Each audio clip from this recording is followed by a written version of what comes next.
From a secret location in room 100 of 540 Jack Gibbs Boulevard, this is Craft. I'm your host, Doug Dangler. Here at the 2014 Comic-Con with Victor Dandridge, who is a designer of many of the small images that you see behind you. So tell me, Victor, what are these images and how did you get involved in them? Well, these are pixel art designs that's kind of reminiscent, nostalgic of old school video games, the NES, Atari systems, things like that. These are, inspired by the video game era that I come from. I'm not one of the new kids that are all Halo and all that stuff. I remember when you actually had to have some imagination, even when playing video games, because it was a squiggly line of color and you're like, it's a guy, it's Mario, and it's like, oh, okay, So I've always been into art for a very long time, have a background in graphic design, and I wanted something that was going to let me stand out from the crowds when I do these shows. And so I have a mixture of different comics characters, things like that, and all inspired by doing old school renditions, kind of playing around with color and things like that. Okay. So what do you produce these on, an old school computer, or this is a new? No. I do go a little new school with the production. I actually do this all in Photoshop. It's something that I'm aware of the program and I'm very comfortable with it. A lot of people have asked me if I use Painter or anything like that, Microsoft Paint, but Photoshop was one that actually I could speak well, with as a tool, and understood some of the different things that I could play around with, and it would let me do this. So what I do honestly tell people though is that it's not a matter of taking an image and depixelating it or breaking it down. I actually have to build each image individually using squares of color. That sounds, what's the word I'm looking for, awful. It can be.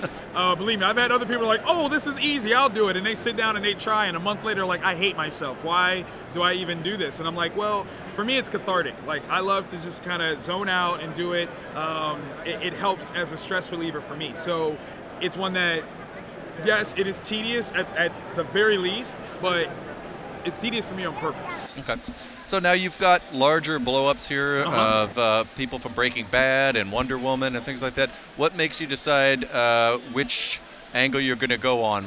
How big art, small art? Sometimes I have to play to trends, things that are popular that are going on right now. So if there's something that kind of pops up, if I get a request for anything enough times, I'll definitely play with that and try to make that happen. But sometimes it's also, what am I inspired by? What do I want to see? What do I want to challenge myself to even try to do? A lot of times as artists, we'll get into a situation where we know how to do something and we constantly do that. I'm one that likes to challenge myself and come up with something brand new as often as I possibly can. In fact, if you don't mind, I'd like to reveal something that this is actually going to be one of the last years that I focus on this particular art at my convention appearances. I've been doing it for 4 years. I'm very comfortable with it, but I'm ready for a new step of challenging myself. So I'll actually be focusing on my books instead of just my art. So it's something that's going to be a fun little, experiment for me to see how well I can actually transition away from something that I've grown very popular with and known for.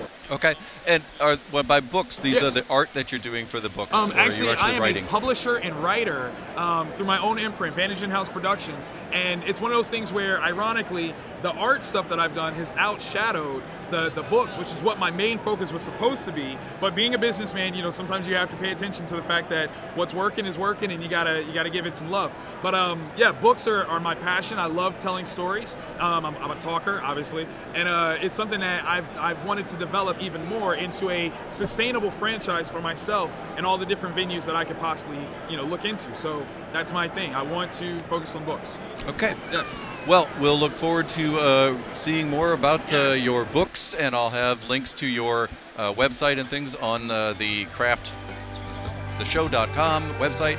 And thank you very much, Victor Dandridge. Thank you, Doug.